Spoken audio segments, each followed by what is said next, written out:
Баршаға сәлем. Демалыс күнде тойға барғанды жақсы көремін. Соған дайындық. Ең алдымен әдемі болып бару үшін макияж жасатуға келдім. Өзі боянып білмейтін келіншектер мені түсінеді. Қараңыздар, сондай әдемі болып шықты.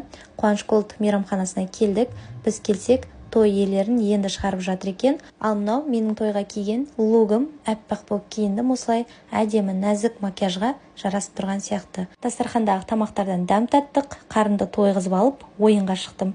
Көп балалы аналар деген. Менен де көп туған келіншектер бар екен. Сосын ортаға беш бармақ келді. Әрине, би жарысы. Барлық тойға барғанда қалмай шығатын едім, бұл жолы шықпадым. Ортаға шығып, жастарды тоймен құттықтадық. Үйленіп жатқан жігіт енемнің ағасының баласы, яғни күйеуімнің нағашысы болама, қалай болып келеді сонда? Тойдың ортасында күйеуім жұмысқа кетті. Сарқыттан аямай толтырып салып бердім.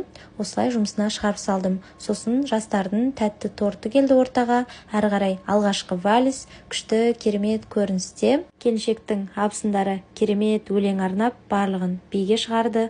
Гитарамен өлең айтып, жастармен суретке түсті. Әрі қарай тағы да конкурс, индийский би және де балет дейма, не деп айтатын еді осындайды. Тойдың соңына да жеттік. Келіншек өзінің гүлін менен жұғысты болсын деп қыздарға лақтырды. Ал сіз неше жасыңызда тұрмысқа шықтыңыз?